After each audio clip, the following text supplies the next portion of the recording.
Well, again, thank you all for coming this afternoon.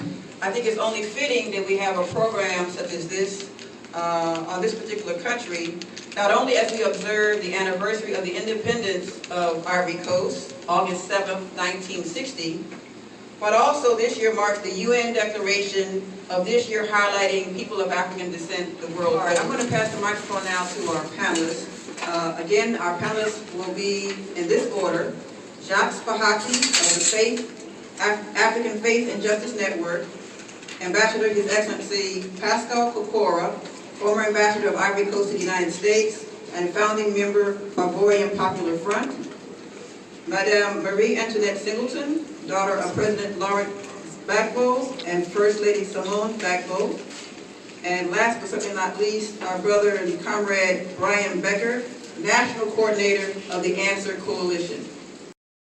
That stands for Act Now and End Racism. We were formed 10 years ago, 3 days after September 11th, when the people of the United States were, of course, grieving and angry over the attacks on September 11th. We believed that the Bush administration would use September 11th, the terrible attack on September 11th, as a pretext, as an excuse to carry out a new stage of very aggressive military-based U.S. foreign policy. And we thought people should organize. People of the United States should organize to say war is not the answer, that in the name of retaliation, the U.S. would engage in a new kind of colonialism in the Middle East. And we've been organizing against that foreign policy under Bush and, unfortunately, administration.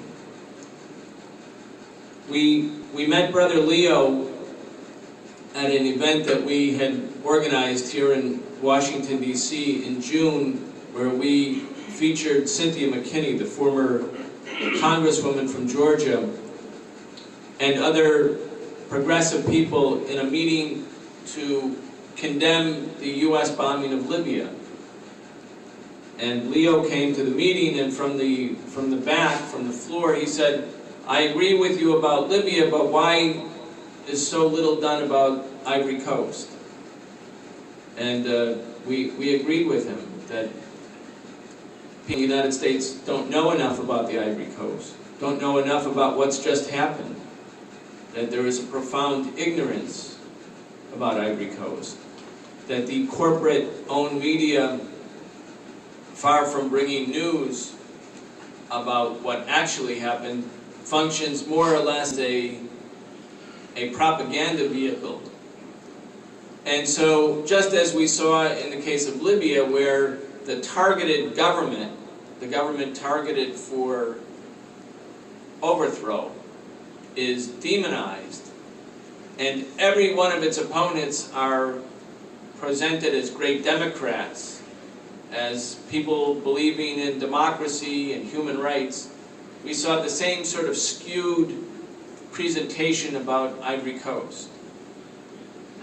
In the US media, in the British media, in the French media, of course, all of those who were responsible for the overthrow of the government and the reduction of Ivory Coast's true sovereignty, they need to present their cause as something noble. They can't say, we're going into Ivory Coast in order to exploit it, to oppress it, to bring back the old colonialism, but in new garb. They have to say something different. They have to say we're fighting for democracy, for an election, to make sure that those who, quote, won the election are able to assume the office. There hasn't been one instance where the colonial powers intervened in Africa for something other than a noble purpose. You'll never see it throughout history. As a matter of fact, in 1884, the French and the British and 12 other European countries and the United States met in Berlin And they took the map of Africa, as you all know, those of you who are Africans, but I'm speaking more for those who may not be from Africa, and took the map of Africa and divided it amongst themselves. Britain would get this part, and France would get this part, and the Dutch would get this, and the Italians this. And that was in 1884, and not only did Cote d'Ivoire lose all of its independence within a few years, but so did the rest of Africa, with the exception perhaps of Ethiopia. So that by 1902, 18 years after the Berlin Conference, all of the indigenous forms of authority and governance in Africa had been eliminated and replaced by the colonial powers. And why? Not because they cared about Africans, not because they cared about democracy, not because they cared about human rights. They had their own interests. And those interests were commerce, those interests were profit, those interests were greed. They considered Africa to be nothing more than a prize to be taken by them, just as they viewed the Middle East, just as they viewed Latin America or Asia. And we're here today, standing with the ambassador and the family of the president and the other concerned people, because we believe that what we're witnessing in Ivory Coast, or in Libya, or in Iraq, or in Afghanistan, or in Pakistan, or wherever the Western powers are intervening, is a continuation of that same colonial policy, but with different words, different explanations, and with a nod, or at least a wink, the idea of independence.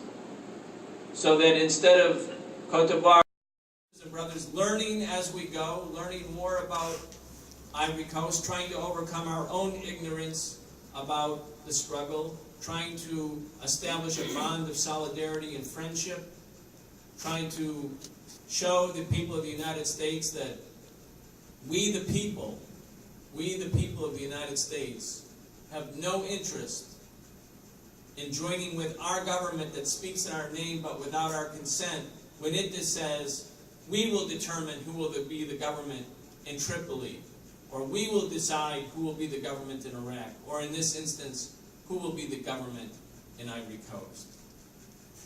So we're here in solidarity, we're here in friendship, we're here to say to the U.S. government that we need to make sure that President Gbagbo and his wife and all the other political prisoners be released, that the reign of terror being directed, the campaign of murder that's not covered in the Western media be brought out and be exposed, that those who are responsible for all the repression and the murder be brought to justice. These are the simple elementary requirements of a genuine movement for social justice. And then, and only then, will the people of Ivory Coast be truly independent, so that next year, hopefully, or in the coming years, at this time, on this anniversary, people affirm not only a memory, not only a date in history, but the path of genuine freedom and genuine liberation. Thank you. I want to ask a question to one of the panelists, Mr. Becker. Mr. President Obama is a constitutional lawyer. But from what happened in Cote d'Ivoire, where women were raped, people were killed and prevented from voting, he said that this election was the most democratic and fair. And he also said, after he saw all these bodies that were burned like animals and people throat were cut, killed, he said, I have a message to the people of Cote d'Ivoire that this is an opportunity for you to rally behind Alassane Ouattara. Is he making fun of us? Does he really consider us as human? Or does he think that we are so stupid? Can you make a comment about this? Well, President Obama's presentation was almost identical to the presentation of the British and the French and all of the powers that were the former colonial powers. And I think it's not so much the personality of who's president, or the fact that President Obama is a constitutional lawyer by training or went to Harvard, even though that's true. You could even take somebody like George W. Bush, who no one could say was a well-trained constitutional lawyer. And you would have had almost the same words be emitted. And the reason, I think, is that the Western powers saw in this election the possibility for the full takeover of Ivory Coast by IMF and by the institutions of Western finance and the shredding of independence. At a time when the United States and the French and the British have set their eyes again on Africa, and West Africa, but all of Africa. The creation by the Pentagon of CENTCOM, of a command for Africa, ironically based in Berlin, or based in Germany, just as the Berlin Conference of 1884 took place so far away from Africa. That's right. They have their eyes set on Africa. Now, you don't have to be a true blue supporter of the former president, of President Gbagbo. You might be, or you might not be. But if you're objective, if one is objective, it's not possible to draw an equal sign between the two candidates because one is completely favored by the Western powers who have a colonial or neo-colonial agenda. Just like the United States, when it came to Libya, they bombed Gaddafi in 1986. That's right. They bombed his house then. Now, they wanted to overthrow the government in Libya. Why? Was it because Gaddafi was a demon? Was it because he violated human rights? I mean, the United States supports so many dictatorships throughout the Middle East. They never thought about bombing the king in Saudi Arabia. So they did it against Gaddafi because Gaddafi was independent of them. And then in 2004, George W. Bush ended the sanctions on Libya, and ExxonMobil and Chevron and ConocoPhillips and all of the oil companies came into Libya and did business, and they were very happy to do business with Gaddafi, even though they said he was the worst monster in the world. They were very happy to do business with him. But when the armed revolt started in February of this year, the Western powers, the French, the Italians, the British, the Americans, they all saw within the revolt the human material, the human beings who could overthrow Gaddafi and bring into power a client government, a puppet, a proxy. And that's what's going on, we believe, in Ivory Coast. They manufactured this election. They selected their candidate. They did it with the idea that even if he lost the election, they would say it's an unfair election. The only fair election is when their side wins, or when their side can claim victory. Like what they did to the Palestinians, when the Palestinians had a free and fair election and voted for Hamas in 2008. Well, then they started bombing them because they voted the wrong way. The election is simply a facade. The real instrument is to take over the country. And that's what we're seeing today. And that's why we have to stand with those who are in prison. Not because you have to say everything President Gbagbo did was everything I believe in. You may or may not. But if you believe that only Ivorians can determine their destiny, and you realize that imperialism has an agenda to shred the independence of the country, then you must stand as a united front in coalition with all of those who are resisting the French at this time, or the Americans or the British.